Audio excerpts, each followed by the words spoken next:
Hi there, it's Skyward Shield. Welcome to a new Football Talks. I am joined by Bill. Say hello, Bill. Hey there, guys. Christmas week is upon us, but before we do that, we must talk some football. And yeah, let's get started right away. Not with the biggest news of the whole week just yet, but let's go to New York, and the Giants exert their defensive dominance. I feel like they are the NFC version of the Denver Broncos right now. Inconsistent offense, but it is still just enough to get a win over Detroit. Detroit still gave a team less than 20 points, but the difference was the offense could not match. This is what I believe, Bill. You better hope that the Lions aren't a wild card and the Giants aren't a wild card, because you do not want to go to New York to play them. I would think you have a chance to beat them at home with your crowd, but I don't see Detroit winning in a 10-game consecutive spree. I don't see them winning any more than 3 times over the Giants at home. On the road, or at home, two against them, I would say they'd win about 8 times. I trust my odds It's at home, Bill. So if you're gonna play these guys again, because I think you will, I would want them at home.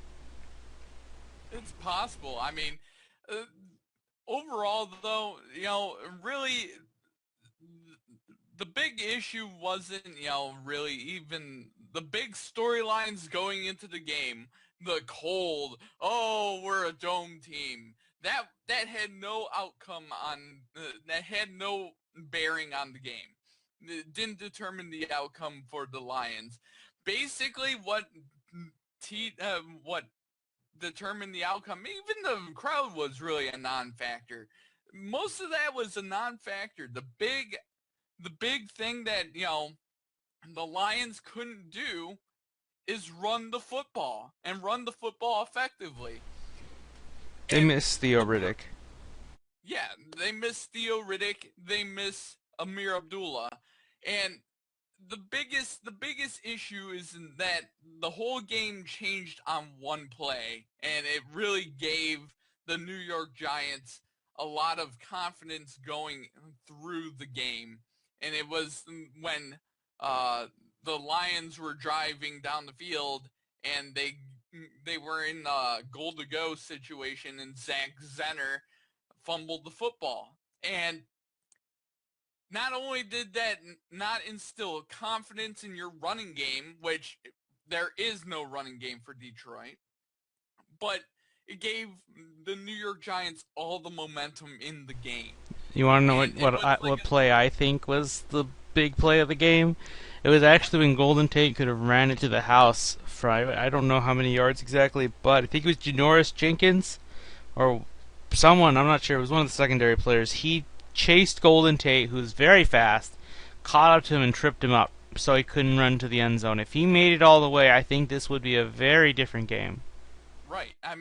Zenner and that, and really, it proves the Lions' biggest deficiency on offense, and the biggest deficiency right now is not having the running game, and the Giants defense game plan for that. The game plan for Matthew Stafford and the passing game. They didn't go for the running game because who the Lions can't run the football. And that is the big issue. The defense is gelling. It's starting to look really good. Next year that's going to be a really scary defense. But right now, what they really need is either uh, not just Amir Abdullah, but draft another running back. Another running back, another corner would be good. But overall, the main flaw with the Lions team is not the defense, and it's not Matthew Stafford or the wide receivers.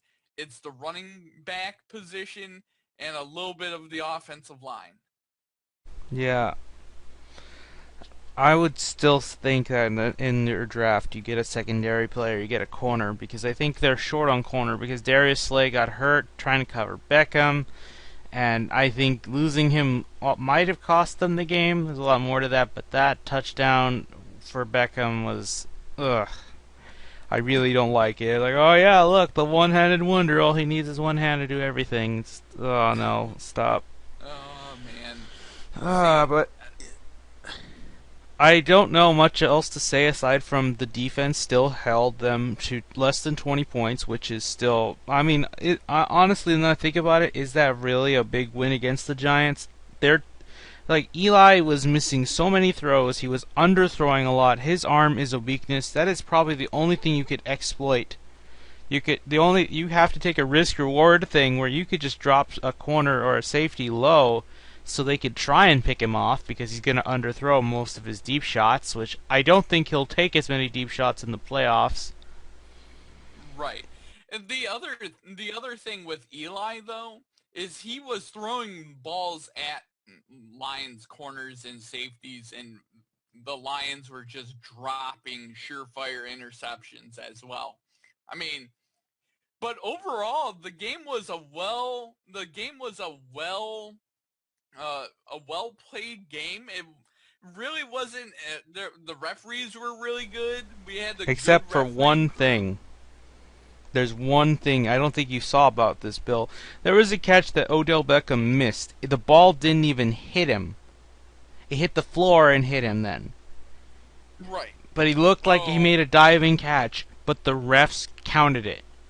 And the worst thing is Caldwell didn't challenge it. Now, I know for a fact that in some stadiums, like if you're in away, and if the people upstairs in the replay booth that are for like the big screen in that stadium know that oh shit, if their coach sees this, he's gonna throw a challenge flag. They're gonna delay it. They're gonna make sure he can't see it, so he can't challenge it, making him either risk a challenge and possibly fail because he couldn't see the full picture, or he might challenge it and win.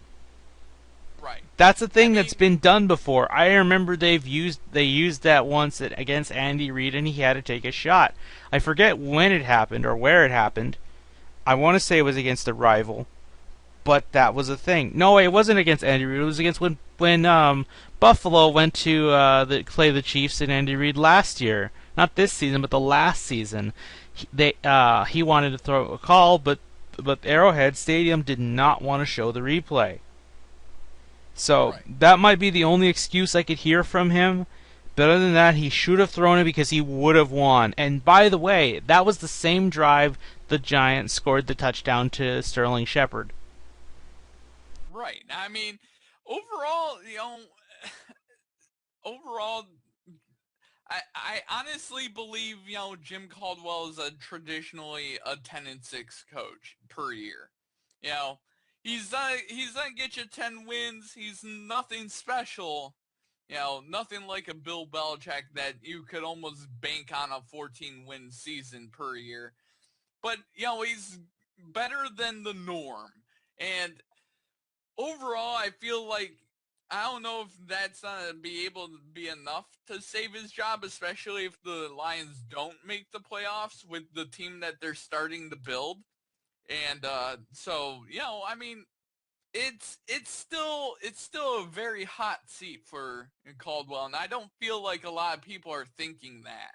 Yeah, But well, they I, will I they honestly, will if they lose to the Cowboys this week, which I for mean, their sake they need to win. This Cowboys game is just as much of a must-win game as the Packers.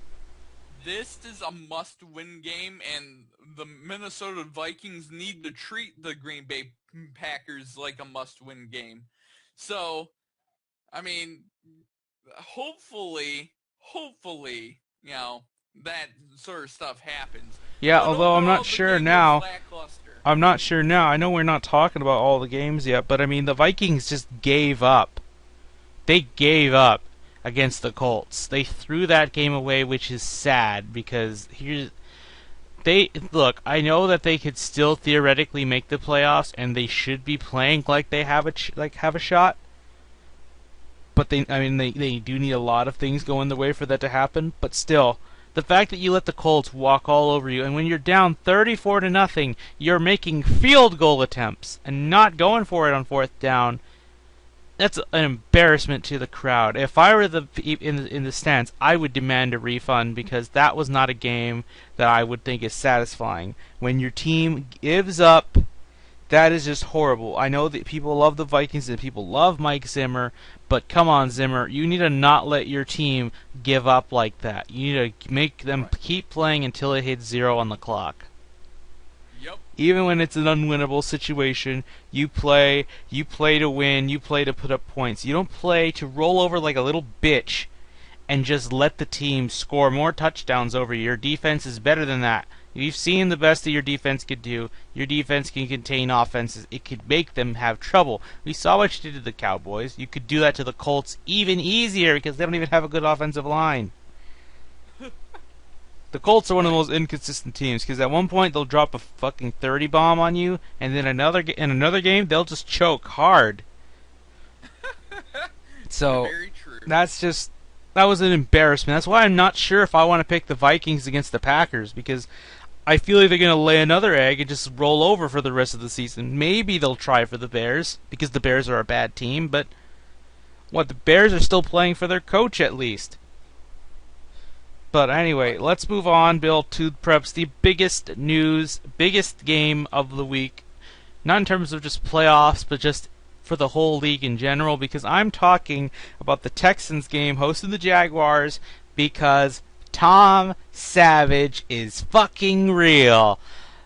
Brock Osweiler was benched after throwing his second interception, forcing the ball to Hopkins, and it was enough.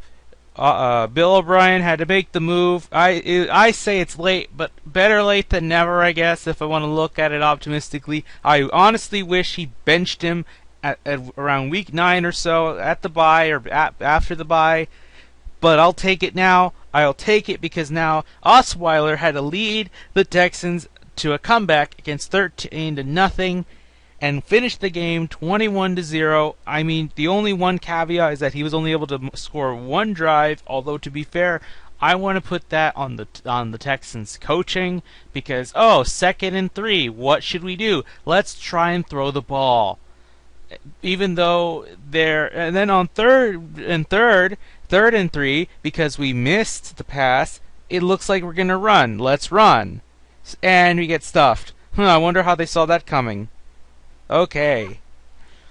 But anyway, disregarding that, Tom Savage played mistake-free football.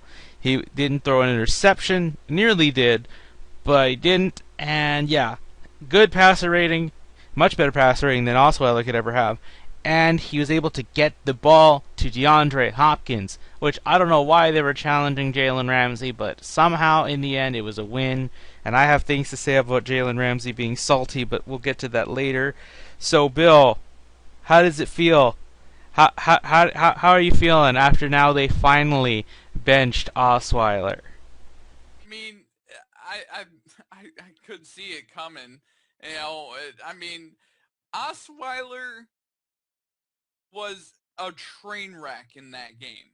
You know, he was a legitimate train wreck, and he deserved to be benched. I mean, it was only a matter of time. I was watching someone else that I follow on Twitter, and they were like, you know, at least Tom Savage knows how to throw it to DeAndre Hopkins. So, I mean, Houston fans were very, very upbeat about this. And do you want to know how upbeat? When they noticed he was coming onto the field, the crowd went nuts. And the announcers were like, wow, he's getting benched, and the crowd's happy over that. Yeah, because we've been asking for Tom Savage for weeks now. And here's the thing. No matter how this goes, I don't want Bob McNair to take it out on the coach, because like I've been saying, this was on him. He demanded that Rick Smith and Bill O'Brien fall for Brock Osweiler, try and pay him all this fucking money, and then make the case he's the starter, because he's not. He never was. And I know he won't own up to it, because owners don't want to admit to their mistakes. Like, if you want a perfect example, when will Jerry Jones admit to his mistakes? He won't. I mean, his biggest mistake in recent years, in my opinion, was signing not Randy Gregory. What's his name? You know what I'm talking about, Bill? The wife, one of the wife beaters. Oh, jeez. You know what? Yeah. It's not Rand. I was saying Randy Uh, Gregory, but no, that's not him. That's the what do you call? Like that's their draft pick, who also has his own issues, but that's not him. You know who I'm talking about, Bill? He played with the Panthers, and then he got cut when that issue came out. yeah. I know who you're talking about. I just don't remember who he is. Yeah. Anyway, yeah, that I'm pretty sure everyone might remember who I'm talking about because that guy, they signed him for a year. He played okay, but the issues for him just kept piling on, and that was to me one of his biggest mistakes because you should not sign players like that. I mean, at least the one credit I'll give to Bob McNair is that he does not like to sign draft players with bad character issues. Right. So that's a good thing. You want to get good players but anyway, so yeah, I really want Bob McNair at some point to admit that he made this mistake, especially if Tom Savage proves to be the answer. Now, I can't say with certainty that he will be. I really want him to be, but the only way to really know that is to, well, see in week 16 and 17 if he's the guy. But Yeah. anyway, I mean, what, Bill? there's no bigger way to test if he's ready than right now. This is the heat of the playoff chase. You're in the middle of it. If you don't have the mettle to, win in this league, this is crunch time. This is when you need to win. And every team's gonna be gunning for you to knock you out of the playoffs. So, I mean, this is actually the best test for Tom Savage. Yep. Um, as long as he can win against these two games, now he's got to play against the spoilerific Bengals and then the surging Titans. We'll see. I want to believe he can do it. I think he can because he is the most familiar with this system. And when I see him throw the ball, I feel like it has a bit of a zip to it, not like a gunslinger fast shot towards it, but it looks like it's got a good spiral, if you ask me. No Right. Warren Moon spiral, mind you, because that's like one of the best I've ever seen.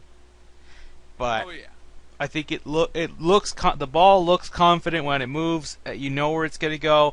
Hopkins is able to catch it, and let me just talk about Jalen Ramsey for a second here because Okay. okay, so I like him. I think he would be good in Dallas. In fact, I think the Cowboys could have actually beaten the Giants with him because if he could cover Beckham, oh boy, I think that guy would be quieted. He might not have even had that touchdown again in the last game. But that boy can get salty. I remember Steve Smith owned his ass once and said that he needs to work on his character and his player skills. But this guy was saying that the refs were cheating. Well, not cheating per se, but they were biased, as he put it. That apparently one of them was related to Hopkins, like the ref number 109. I swear to God, if this kid doesn't get fined for saying that, I'm gonna find a problem because I remember Josh Norman in the London game called out one of the refs by the number only, and he faced the fine. If I don't see Right. Jalen Ramsey getting that, that's some inconsistencies there because you can target a star to silence him, but you're not going to target a good rookie who is up there in terms of defensive player of the year. It's him and Joey Bosa right now. You're not going to tell him shit. I mean, the Jaguars are irrelevant, sure, but come on. This is what I hate with the NFL. They don't show consistency with themselves, especially when they hit their, oh yeah, we have such good rules. We'll show you players not to question us, but you won't target a rookie. Okay. That's all I'm asking for, guys. I just want you to be consistent. If you're going to be a dick to the Patriots, you should be a dick to everybody else. If you're a dick to everybody, it's like, okay, you're showing everybody equal treatment. You're an asshole to everybody. You're the villain. It's okay. Someone has to be. Right. But anyway, yeah. The other thing with Jacksonville, Bill, which we should discuss, is I told you, I called it. I mean, I called it the last time they played. Didn't happen, which it should have happened, but it happened now. As soon as they blew that 13-0 lead, they fired Gus Bradley before they even boarded the plane. Yeah. That I was mean, sad. me serve all felt that was coming. Yeah, and the players like him, but that's awkward. It's like It's I know you won't experience that, but it's like you're in the seat with like you're in the fucking bus with a dead man that's on death row. You know, Right. you know his fate, Yeah. and you don't want to be anywhere near him lest you wish to share it. You probably won't share it, but you feel like you might if you just get too close to him. It's a bit of a Could you superstitious, imagine awkward feeling. getting on the plane and you know that you've been fired, and they're just giving you a courtesy ride back? Yeah, they didn't even wait till he got home. That's what makes it worse. Yeah. So Jacksonville's gonna melt everything down. They were the most hyped team last year. Even I fell a little bit for it. But I thought they might sneak into the playoffs, just barely. But no, they are still the same. Blake Bortles is completely broken. I don't know if he's salvageable. And he's by the way, he's the second coach. Because remember we had Jeff Fisher get fired after Thursday night's game. So in the span yep. of 7 days, Hold we've had 2 coaches already fired, and it's not even Black Monday. This Black Monday is either going to be most promising in terms of if you like seeing coaches getting fired, or the most disappointing because all the ones that should have been fired got fired early. But anyway, I like this game, Bill, because Hopkins was involved. We still had Ryan Griffin, who had to play for the out C.J. Fedorowicz. Lamar Miller hurt his leg again, which I'm starting to think they really need to not use him a lot. I don't think he's a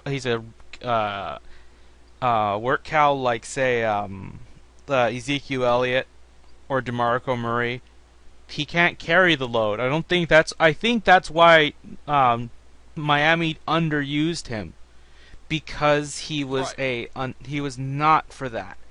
He's in a weird spot. He's not a bell cow type of player, but he's not a how do I put it? Someone like a Akeem Hunt, who is you use him for very specific plays, and he's meant to just be a burst type of player. Who, if there's a hole, he's gonna run past it, and he's gonna get a first down and a lot more. You know, he's not a right. burst type of player, but he's in that weird gray area, which I think for most coaches that's hard to do because you just want someone to have a specific job because it's easy to figure out for anybody. You know what they're doing. It's easy to make the play calls for them. But if they're in that weird gray area, it's very complicated. I think they need to start leaning on the other running backs, maybe, because I don't think Lamar Miller's going to make it to this next game. It's fine. I don't think they need him. I'm starting to like Alfred Blue because when he does come out, he makes good plays. But they got to rely on him, Akeem Hunt, and Tyler Irving, their draft pick, is going to come back. So it's good. So we get to see what he can do next. Also, Right. we also want to talk about one-handed catches from Odell Beckham, but I want to talk about Will Fuller because that boy caught a one-handed catch that not many other players would have caught. It was good. It was good. He caught one hand, ran for 10 more yards. The kid is fast, and that's because he caught it awkwardly, and he was still able to just secure it in less than a second and start running.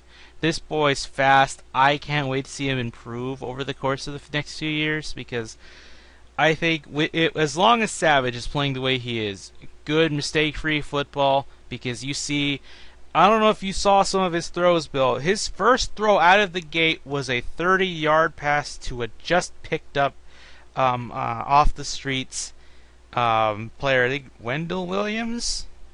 I think his name. I know his last name is Williams. Yeah. But 30 yards to a no-name, it worked, and it was a good catch. It was a good throw. So unlike Osweiler, he can take shots, but his shots feel more accurate. That's the thing. Right. And I like Yeah. that. So, yeah, I mean, I think that'll do for this. I mean, on defense, there was no Whitney Merciless. I still think the secondary can be a bit of an Achilles heel for this team, if you disregard the quarterback. But Jadeveon Clowney was still a destroyer of worlds. He ate offensive linemen. My favorite thing was when he blitzes, because he's always on the right side, or on his right, I should say, and then he would step back, move to the left, where the left guard is, and then rush in like that, and he's already at the quarterback so fast, and there's nothing Blake Bortles can do. So he gets sacked. He got sacked twice, almost 3 times, but one got called off by a defensive holding or something. But that was fun. There was one where sure Blake Bortles scored a touchdown, but this offensive lineman for the Jags was like running with him. It's like, oh, I'm gonna stop you. You're not gonna hit my quarterback. So he tries to tackle and just ram into Clowney, trying to push him to the ground. But no, Clowney just shoves him back to the ground like he's a little bitch, and he's just standing there and like nothing even happened. Yeah.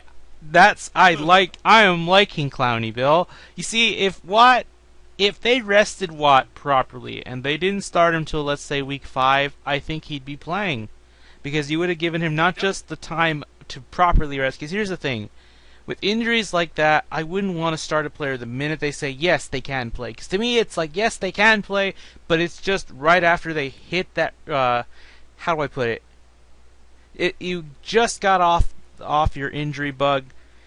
It's recovered enough to the point where you can do your task, but I think if you do it too much, you're just going to re-aggravate it. But if you get extra rest, it lets your body heal more and basically fortify itself. So you are less likely to face that same injury later on. Maybe that's just me, I don't know, I'm not a doctor. But to me, that's what I would have done. I would not start him, even if he wanted to. Right.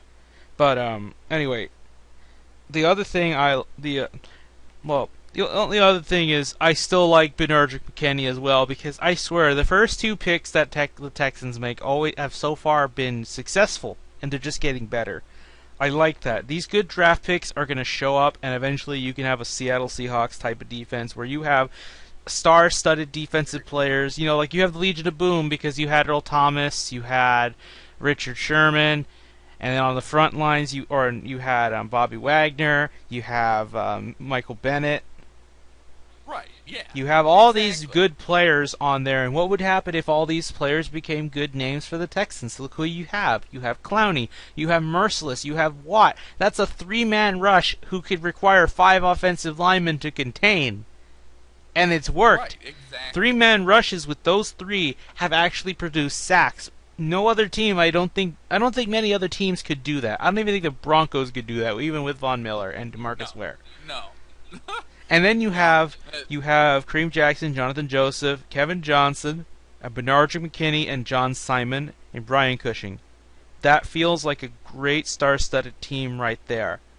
I'm not saying they're the next Legion of Boom or anything, but I feel like they could be a defensive group that can have a name like them, because they're all iconic and they're all really good, near to at Pro Bowl level. Oh yeah. So that's why I say the Super Bowl window for the Texans was now.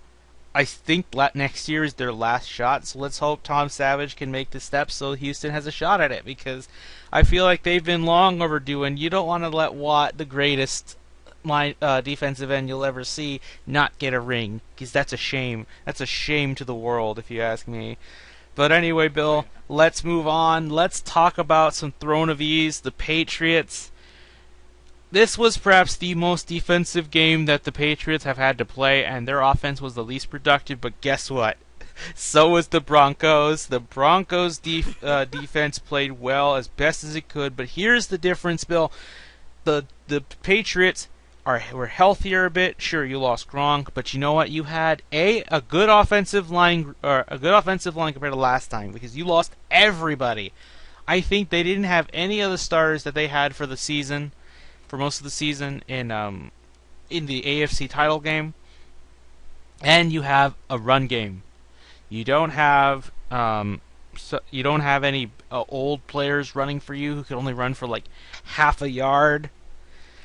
No, you had LeGarrette Blount, who now broke the Patriots record for most rushing touchdowns. You have Dion Lewis. You have, I forget his first name, but you have White. Oh, James White. Yeah, you have James White. You have a really good core of running backs. And while Gronk was out, you still have Martellus Bennett. You have Julian Edelman, who's become the new Gronk in terms of Brady's safety blanket, because he has been receiving more targets. So you just spread the ball around like usual. They hit Brady a lot, but the difference was Brady's throws produced results, so I don't think that shook his confidence. And he had to shake off a lot of negativity, because his first quarter, he was shut out. He did not put any yards. The reason why they scored a field goal was because of a muffed punt and all their yards were on the ground in the Yep. first quarter. After that, he's able to lead the Patriots for a touchdown and then another field goal. That was it. 13-3 final score, but there were a lot of turnovers this game, especially by the Broncos. A lot of fumbles. Maybe that's because of the cold, because it was cold there. It wasn't the coldest place, but it was still cold. Yeah, it was pretty brutal over there. Yeah. I mean, What, Bill? Overall though, the New England Patriots, they game plan to suit their needs, and what suited their needs, and really they're getting ready for the playoffs, is having that running game, up and running, and it takes a lot of the pressure off of not having Gronk, and it takes a lot of the pressure off of Tom Brady. Having LeGarrette Blount and James White and Dion Lewis takes a lot of the pressure off, and then you don't know what the hell's coming at you with New England. So that's the scary thing, and you saw what they could do. Tom Brady was a non-factor for the entire game. He finished with like 180 yards, but overall, he was basically a non-factor. What really killed the Broncos was the running game. My favorite thing was this one guy. He's not a follower of mine, but he's a Broncos fan, calling out one of the people I follow as a Chiefs fan, and he was making fun of them. It's like, oh yeah, you guys think you're so happy because the Broncos lost, but you lost too. And I tell him, like, dude, you're just fucking salty that you lost to the Patriots again. It's like, but we've beat them 2 or 3 times now. We'll beat them again. And it's like, oh yeah, sure. Yeah, come to the playoffs. Like, get in the playoffs, and then we'll see you again in Foxborough. But that won't happen because guess what? You're not even in playoff contention right now. The Dolphins are in it. And if the Dolphins win another game, the Dolphins need to lose out for them to get in.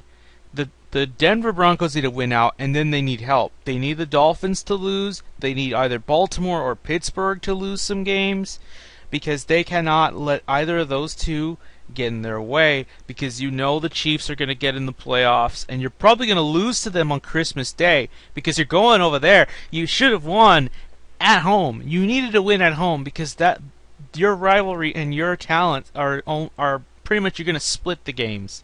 So you had to win at home, and now you fucked it up. You have to win over there. You have to win at Arrowhead, which I would say that's easier because, look, the Bucs did it. The Titans did it.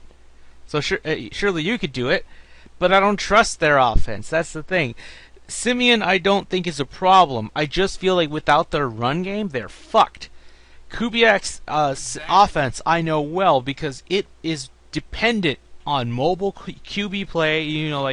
Not read options, but bootlegs. Yeah, based off of the stretch. Yeah, bootlegs and a core strong running game. You need those, and right now they don't have the running game. You took out a crucial cog in the system because what's his name? C.J. Anderson got hurt on against the Texans. So that loss was. I'm shocked that C.J. Anderson, who I think is not a middle-of-the-road running back, he's good, but he is nowhere near, say, Ezekiel. He is no Devontae Freeman, even, or not Mike Evans. He's no Devontae Freeman. He is no. He's no Melvin Gordon. He's none of them. But he's still crucial to them because he can get the yards needed. And without him, this team is little more than a maybe get in the playoffs and lose to whatever if the team is good enough. So, exactly. I think that's a problem for them. And here's the thing: the team's fighting amongst themselves, which that's not a good sign. Camaraderie's already breaking down because we're a Super Bowl team, we're expected to be back in. Yeah, you should be getting back in, but you're losing a lot of games that you could have won because you lost to the Bucs, which you. Not the Bucs. You lost to the Titans, in which you could have won, because they went for it on 4th and goal. They didn't go for a field goal. They went for a touchdown, even though they were just behind by 10. In the second quarter. They had Right. plenty of time. And here's the thing: if they went for that field goal and got it, because it was a chip shot, if they did it there, then they would have tied the game. So you see, they could have come back and won that game, but they went bold and it failed. So you could have beat the Titans. I think they could have beaten the Chiefs, and if they beat those two teams, they would have been hotly in it with the Raiders, and that last game probably would have been a Sunday Night Football game, because that one was either get a first round bye and the other maybe get a wild card or miss the playoffs. But now the Broncos need a lot of help, which looking at their schedule, it looks rough because you got at KC and then at Oakland. And I really don't like those two games because the Raiders I feel are going to beat them at home, and I think they're just going to lose out. Oh damn! Yeah. I think they're going to lose out. Possible.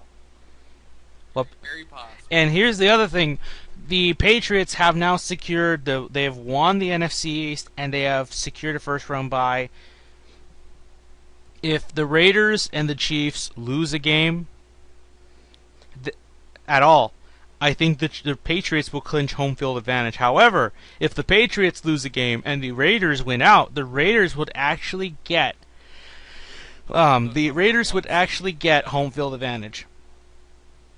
Damn. That is crazy. So that's something to keep in mind. And my favorite thing out of all this was the post game for Martellus Bennett. Because he got his first, he was given that hat, AFC East champions, and the first thing he says, "I never won shit when I was in Chicago." That's right, your team was broken, and he went to the Patriots. He wants to win a ring. He went to the right place, and so far I don't know if Belichick would allow that attitude, but since he's basically now the Gronk of the year, I guess he's got to let it pass. Oh yeah. But I thought this was a good game to stick it to the Broncos because, look, the Patriots defense is so stingy in terms of points given. It's a bend but don't break system, but they did not give them any more than 3 points, which that is the best showing by the Patriots. That's as close as they're going to get to a shutout. Right, yeah. Anyway, let's move on, Bill. I think we can move on to the Sunday Night Football game. Another primetime game. I don't think we've seen the last of these at all. Because the Cowboys hosted the Bucks, and for a while it looked like, it's going to be a blow-up by the Cowboys, but out of the third quarter, the Buccaneers scored two touchdowns, one of which they had no business in scoring, which I'll get to that right now. How do I put it? I don't really like this secondary for Dallas still. Yep. But No. I'll get to the fourth quarter because I know people would tell me, hey, the fourth quarter they did good, and I'll credit them on that, but I'll get to that later. The third quarter was decisive to me because it was the Dallas secondary completely broke apart, and the Bucks players made plays they shouldn't have made because that first touchdown they scored on a 3rd and 1 in the red zone, Jameis Winston chose to throw 20 yards to go for a touchdown, and it should have been deflected, but I think it was Brandon Carr who tried to grab it. He tried to intercept it, which I would say go ahead and try that. But because he tried it and he failed because he didn't catch it, it just poked off his hands. So it went back up in the air. So the Bucks player, because I forget his name, caught it. If he just simply tried to bat it down, incomplete pass, they would have had to settle for 3 points. But because he tried to catch it, it went up in the air. Good touchdown. I will admit that I got to give credit to the Bucks player for being focused. He did not lose sight of the ball, and he just secured it, and that was it. Touchdown. That was the start of a huge momentum shift for the Buccaneers. And the second touchdown, oh man, I don't think it was bad. It was before that. Even with Sean Lee, which I decided on Sean Lee, he tried to break up the ball, but even though he got his hand in I think his name's Bart? I don't remember his name. Anyway, so it's what? Yeah. No, I don't know his name either. But anyway, so he had no business catching that still because he had his hand in there. He was interfering with it, not illegally, not a pass interference, but he tried to pushed the ball out of his hands, he still secured it. It was a good attempt by Sean Lee, but the Bucks receivers are playing so much better, I think. But in the end, it did not matter because Burt still was able to get his own touchdown, and yeah, it was a tie game. No, it was Brate. It was Brate, his name. Cameron Brate. Yes. Yeah, there you go. So his name was Brate. Brate was able to get a touchdown for himself because he was their key player. I know I love Mike Evans, and I don't think it was quiet during this game per se, but I think it was Brate who was the complete go-to guy. He was their key player for the game, and he kept them in it. But in the fourth quarter, the Dallas defense woke up and buckled down because here's the thing. The Bucks had the ball 5 times in the fourth quarter, 3 and outs in a row, and then the other one was an interception, which I may as well have called a 3 and out, because that interception was on 4th down. Yeah. And here's the thing: the Bucks are not playoff. They can be playoff ready, but they're not Super Bowl bound. They're not ready yet. They are a young team. They are like where I would have expected the Raiders to be. Because honestly, I think the Raiders are playing better than they actually are. I'm glad they are. I would love nothing more than the Raiders to win one more Super Bowl, just in case they do go to Las Vegas, because Oakland deserves one. But this Bucks team is not ready because their offensive line needs to get better. Their defense just needs to gets a little more talent, and if they can get the right pieces, then this team could be winning the NFC South for years to come. Oh, very much so. Very much so. And then all of a sudden, that division would be one of the hotly contested divisions, probably about as much as the NFC East seems to be this year. It'd be Atlanta, Tampa Bay. Yeah. Pretty consistent. And the Saints, I don't think they ever will until they get a good defense. No, they're done. Drew Brees is at the end of his run, and that defense is terrible. Yep. Unless they could buy a defense for themselves, like they did, like the Giants did, I don't see them doing it. Right. But anyway, I will give credit to the Dallas offense because I don't think that's a problem at all. I don't see why people wanted Romo to come back because I don't think he's coming back. No. Ezekiel Elliott still running like a good bell cow. He ran into the Salvation Army bucket, but here's the thing: he's gonna get fined, Bill, probably for doing that. But that fine is going to charity, and it's gonna be tax deductible.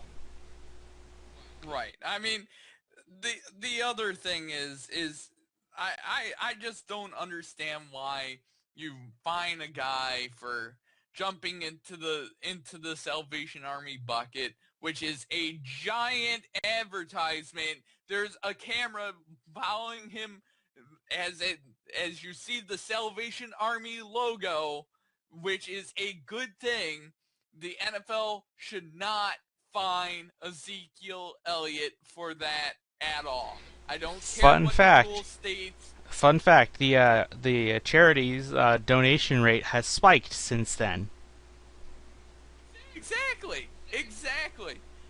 So yeah. You don't fine Ezekiel Elliott for that. I'm just sorry.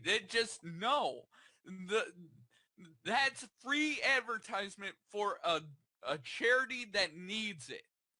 That is a perfectly acceptable reaction. I want more players to jump into freaking Salvation Army buckets around the league. Well, anyway, so the only other thing I think is worth mentioning is Dak Prescott only missed 4 throws, 32 out of 36. That is the second most accurate rating in NFL history. That's crazy. And the only touchdowns he made was a Elliott rushing touchdown and then a touchdown he ran in himself. 2 rushing touchdowns. Right. So I would say, and there were a lot of good run after the catch or yards after the catch type of throws. He spread the ball around to the wide receiver, especially a few no-name ones. Really good. But these Cowboys need to win one more game. It doesn't matter which one, either the Lions or the Eagles. They need to win one more, and then that means they will have secured their division and also first round bye. Right. Because the Giants won against the Lions, they're still in it. If the Cowboys lose both games, the Giants win both of theirs, then they lose the division somehow, which that would be the biggest you blew a 3-1 I've seen in the regular season. Exactly. So I would say that this next game is kind of a must-win for the Cowboys, but I think it is more so for the Lions. So I'm hoping the Lions treat this like these next two games like it's the playoffs. Because Monday night, this is going to be probably the best Monday night game we're going to have this year, and I'm glad it's the last one because it feels like it matters. Right. Yep. But anyway, Bill, other games to talk about it for week 15. The Titans, Bill, they won a game in which the Chiefs blew it. They iced the kicker in cold weather. I would rather trust the weather than trusting it to ice the kicker, because guess what? When you ice the kicker and he misses, he knows what to do to correct himself. You know? It's one thing if he was an accurate kicker, but here's the thing. He wasn't good in Kansas City, and he got cut from them. You would think, oh, that's a good idea, Andy Reid. You know this guy. He was once your kicker. You know what makes him tick. No, not anymore, because he missed. He undershot a kick in cold weather. Okay, that's expected. So, guess what he does? Oh, maybe if I add more strength, I'll get it in, because it still went in straight. And, yeah, he put in more power. It was in. I mean, but I'll be honest, the Chiefs deserved to lose that, because the Titans just outplayed them in everything. Right. Exactly. They definitely did. So that's why the Chiefs, I can't trust them as a Super Bowl team anymore. I thought I could, but they are just so inconsistent, because they always blow it when it matters most. Like, yeah, they're Andy Reid is the Marty Schottenheimer of this generation of coaches. I have no idea who that is, so you're gonna have to explain that. Marty Schottenheimer is a head coach of the San Diego Chargers in the 90s and the 80s. He would go 14-2 in the regular season every year, and then be one and done in the playoffs. Oh, so wait, are you sure you're not talking about what's his name? The guy for the coach for the Bengals? I mean, it's not gonna happen this year, but it happened 4 or 5 years straight before. Yeah, I mean, Marty Schottenheimer is very famous for he was the coach of the Cleveland Browns in the 80s as well. He got them to the AFC title game a bunch of times, and he was the head coach. Was that where the fumble happened? Not the butt fumble, but just the fumble. That's what they call it. Yep, the fumble was against the Broncos. Yep, against the Broncos. He was the head coach of the Cleveland Browns before that. Oh my God, I saw that play. That's horrible. That to me is the epitome of Browns pain. Oh, I mean, it's gonna change now. But as things stand, that is the epitome of Browns pain. So close, and yet so far. Oh man, speaking of Browns pain, they have 2 games left. Honestly, 0-14. I mean, the Chargers have nothing to play for. The only way I can see the Browns winning is if the Chargers purposely give it up just to be pitiful. It's like, okay, we don't want you to go 0-16. That's a horrible thing. But I don't think they will. I feel like the Chargers, especially Phillip Rivers, does not like just giving games up. He wants to play good. He wants to win games. So unless he literally throws the game away as well, I don't see them winning any games. Man, I have a countdown. Literally, it's down to 2. I cannot wait. It's 2 games left, Bill. They've got at home to San Diego and then at Pittsburgh. Pittsburgh wants to just win their games and punch it in because they've got to play against the Ravens next week, and that to me is very crucial to determining who goes where, because honestly both of them could make it or just one of them depending on how things shake out. So that's why they need to win this game, because winning this game will secure their playoff spots. Right, exactly. So that game, which we'll pick in a moment, will be good. I think that'll be a good game. But other than that, Bill, the Raiders were also another team that secured a playoff spot. With this, it's their first time going in since 2002. Yep, 14 years. So this franchise has been patient. And my favorite thing, people wondered why San Diego's going to move. I'll tell you why. Their home stadium, they have fans. I'll admit it. The Chargers have fans and they're loyal, and I respect them for that. But where are the rest of you? Why aren't you showing up for home games, even though you're losing? Are you not true fans? Show up to your game if you can afford it. If you can afford it, go there. You need to show up for your team because the owner's saying, "Oh man, look at this. There are more Raider fans than Chargers fans again. I don't think I should be here. Maybe I should go to LA, which is a bigger market. Maybe I can get people from the Rams side to my side." It would be a folly to move to LA. But it's going to happen. I think they're setting themselves up to fail. Yeah, I would rather they move to Las Vegas instead of the Raiders, but I really don't want that to happen because I think the Raiders, the city is even doing all what it can, but the NFL doesn't like it. I was right, Bill. My fear is coming true because even though the city of Oakland has approved to build their stadium, the NFL is like, no, I want to move them to Las Vegas because that's where I think the money is. I mean, you know why they really want them to. Because the move will attract so much attention and they don't care. It's all about the narrative. Narratives is what makes the sport, and I understand that. But there's no reason to jeopardize a fandom over this. Sure, you're going to get new fans, but how many old fans are you going to lose? They want to move them more so now because they're winning. I think it's, instead of causing them, oh, they're winning, so let's let them stay. It's causing them more reason because, like, look, a winning team's going to Las Vegas. Right. I think that's why they want to move them even more. I hope the city of Oakland contests this, and for God's sakes, I hope the owner just falls out through with that with the casino guy and just decides I'm gonna stay because this fan base wants me to. Come on, dude, just do it. Just stay. Don't make me hate the NFL and Goodell even more. I mean, I'm gonna find other reasons too, but I don't want to hate for this reason because I don't see why the city of Oakland deserves to lose their franchise, even just when they're playing better. But. Right. Yeah. Other than that, I'm glad the Raiders have made the playoffs. I hope they make a big splash. I would love to see them as a Raiders-Patriots title game, but we'll see about that.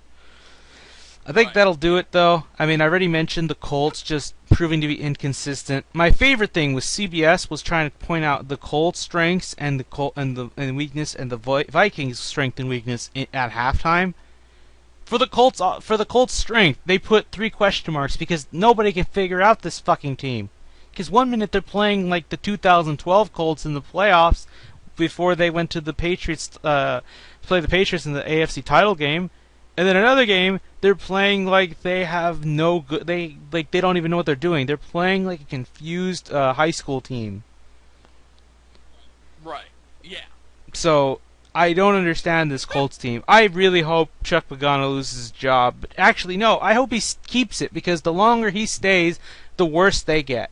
Fine by me. Stay as long as you want, Chuck Pagano. Stay forever. Right. Just stay forever. Don't ever leave so I can keep winning the AFC South. Or if not us, then you. Oh, yeah. My favorite thing still is that, oh no, woe is me. We're not going to win the division and miss the playoffs. Oh, we're such a pained franchise. Get the fuck out of here. Who were your quarterbacks again? You have Andrew Luck. You had Peyton Manning. And who'd you have before that? Right. Wasn't it Harbaugh? Yeah. How good was he? Jim Was he Harbaugh. good? He was good. He got them to an AFC title game. Oh my god, such pain. Wow. They were 4-12 a bunch of years before Jim Harbaugh was there, though. Yeah. I just say get the fuck over yourselves, guys. It's time. It's time you faced a division, because if you were in the Patriots division, hell, if you were the Broncos, you would be 0-6 in the division because you would be getting owned. Right. So get out of here. Get out of here, I Oh say, man. because if you played against nothing but good defenses, I do not know how you're coming out of that alive. Right. Anyway, Bill, I think we're done with that. Are you ready for the picks? I will be ready in 1 second. Okay. Okay. Alright, Bill, since you are back, I will ask again. Are you ready for the picks? Let's start with Indeed. Thursday Oh night. man. All right. The Thursday night game is the New York Giants at the Philadelphia I want a Eagles. true NFC East classic, and to get that, I need the Eagles to play spoiler. And that's what I'm getting because I feel like the Eagles are going to play good. They're going to play better because I think they might have had a shot at actually winning against the Ravens. But you know what? The Giants are not the same on the road. They've won their last two at home, and I think that's something that should be noted. They've been playing. They played bum teams. Their best win, not against not just the Cowboys, was also the Steelers, who I think are also inconsistent. So, with that in mind, I'm going to go with the Philadelphia Eagles. Eagles defense is going to step up and just sack Eli Manning 3 times. And I've got the Giants, but I think it's going to be a very, very close game. All right, so next up, the Miami Dolphins at the Buffalo This is Bills. Saturday Night Football. Most are Saturday games, and it's Christmas Eve. Yep. So I'm gonna go. I'm gonna go with. Well, actually, Bill, I'm gonna let you choose. I want to know who you're picking first. I am going with the Miami Dolphins. I just feel like the Dolphins are going to play decent enough defense to contain Tyrod Taylor. I agree. I don't know about Jay Ajayi. He worries me right now because he's been not as disruptive, or he's not erupting and destroying offensive linemen and making a run to the end zone like he was before.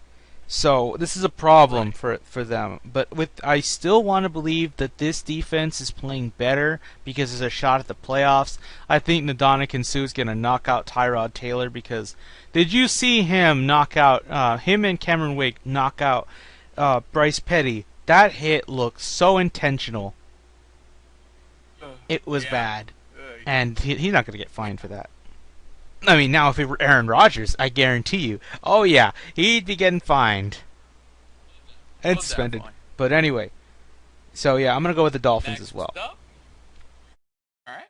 So next up, the New York Jets at the New England Patriots. This game is not even close. I've got the Patriots easy.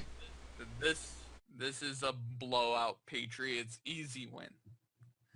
Next up, the Tennessee Titans at the Jacksonville Jaguars. Oh, Jags, you didn't stand a chance. I don't think they ever will. I have the Titans winning this game. I also have the Titans winning over the Jags in a blowout as well. Right.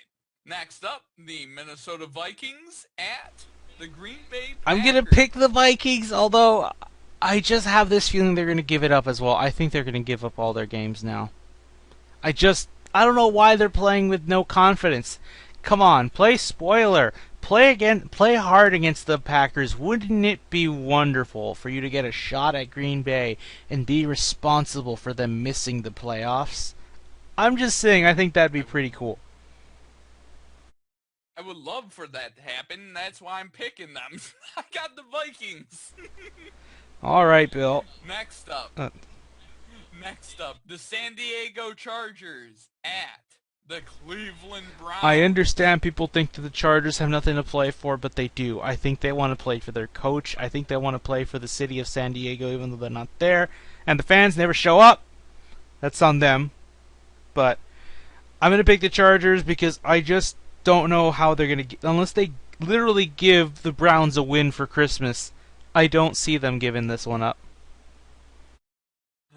The present that Philip Rivers is going to give the Browns is 4 touchdown passes against their defense. Chargers win big. Next up, the Washington football team at the Chicago Washington's Bears. in a very bad state. All they needed to do, beat the Panthers, beat the Bears, you punch your ticket. Now they have to win out, and it's not going to be easy. I have the Washington football team winning because this is a bum Bears team. I have Washington as well winning. It's going to be a close game, I think. Next up, the Atlanta Falcons at the Carolina Panthers. I'm going to go with the Panthers, Bill. I know it's going to be shocking, but I feel like the Panthers are playing better, and the Falcons, I think, are going to lose this game because I think they're due for an upset. I'd like to see the Falcons really earn their wins, and I just think the Panthers are playing much better than them right now. Well, not, but to be fair, the Falcons have been playing bum teams for a couple weeks now. That's why I don't let those wins get to me too much, because those are bad teams. Right. I've got the Falcons. The Panthers defense is still not good. So I'm gonna go with the known commodity, and that is Matt Ryan. I don't trust the Falcons defense. That's the thing for me. That's another thing to know. Right. There's two bad defenses facing off. Next up, the Indianapolis Colts at the Oakland. I want to watch this game, Bill. I want to watch the Raiders getting a shootout with the Colts, because it seems the Colts are so inconsistent. I think they're going to play up to the Raiders, but I think they're going to ultimately fall, because guess what Andrew Luck's going to do? He's going to throw a pick six. Yeah, I got the Raiders as well. The Colts are just an enigma, and, the Raiders are a good team. Next up, the Tampa Bay Buccaneers at the New Orleans Saints. I'm going to go with the Bucks, and this one might also be a shootout, but I'm feeling the Bucks taking this one, stealing it from the jaws of defeat, so it's going to be a good game too. But I want Mike Evans and Jameis Winston in the Pro Bowl, so yeah, going with them. And I don't know. I've got the Saints in this game. I do. And I just feel, I think the Buccaneers were let down, and maybe it carries over. But I don't know. I think it's going to be a close game. I want two NFC South teams to get in, Bill, and I want one of them to be the Bucks. Right. Next up, the Arizona Cardinals at the Seattle Seahawks. I'm going to go with the Seahawks. The Cardinals have nothing more to play for. Their defense is playing bad. It won't even be a close one. I think it'll be a close game. Seattle, though, is going to be coming out really angry. So, I got Seattle. Next up, the San Francisco 49ers at the Los Angeles Rams. I really don't know who to pick here. Who do you got, Bill? In a really crazy thing, I've got the Los Angeles Rams. They're done finally win because Jeff Fisher is gone. I'm going to go with the LA Rams as well. This 49ers team is so bad. I don't know what else to say about this. Let's just move on. Next up, the Saturday night game, the Cincinnati Bengals at... Why is this an NFL Network exclusive? Fuck you, NFL. I hate you. I want to watch Tom Savage, and you know what? I'm going to find a way to watch Tom Savage, because Tom Savage is real, and he's going to beat the Bengals. Going 9-6. I like this Houston team so much better than with Osweiler. If Osweiler was starting, I might have actually picked the Bengals here. I'll be right back, but I've got the Texans. Alright, Bill, on to the Sunday games. Sunday games, the Sunday afternoon game, the Baltimore Ravens at the Pittsburgh Steelers. This last set of games feel like all playoff games, because this one is probably the best one of the... Well, one of the best of the three. I think it's the second best, because whoever wins this is going to win the division. Hands down. And I know this is going to surprise you, Bill. I'm going to go with the Ravens. I know the Oh, Steelers are playing good in terms of the ground game, but one thing to note that apart from Elliott destroying them, this has been a good run defense, and I think that the Ravens are realizing we should lean on the run game as well, which that is a bit of a problem for the Steelers. So I think it's going to be a close game, but ultimately I think the Ravens will steal it. yep, and I've got the Steelers. The Sunday night game, the Denver Broncos at the Kansas I've City got the Chiefs. Chiefs. I don't trust them in any other scenario, but come on, this is a bad offense. You should blow them out, I think. Right. And the I've got the Kansas City Chiefs as I well. think with the Dolphins win, um, and the Chiefs winning against the Broncos, I think the Broncos might be eliminated from playoff contention with this, if things go according to Right. our desires. All right, Bill, the last game. Yep. Okay. So the Monday night game is the Detroit Lions at the Dallas This is the biggest Cowboys. game of the week by far, and I'm going with the Lions, Bill. I don't know how they're going to do it, but I think because the Dallas secondary is getting either hurt or getting worse, I'm going to go with the Detroit Lions. Matt Stafford's going to find a way, and no ref in the world is going to save the Cowboys. I agree. I have my Lions. I have to believe. I've got to believe they have to win and Green Bay loses. I have to believe They this. have to they have to at least just win this game to have a shot at the wild card too. So that's why I think this game is as important. They need to treat these next two like playoff games because if you lose both, you can't even think about the playoffs. I don't want them. Here's the thing: if the Lions lose these next two, Bill, I don't know how Caldwell's gonna stay because that was just an easy win. One of these games at least, and you should make it in. But now it's just got complicated.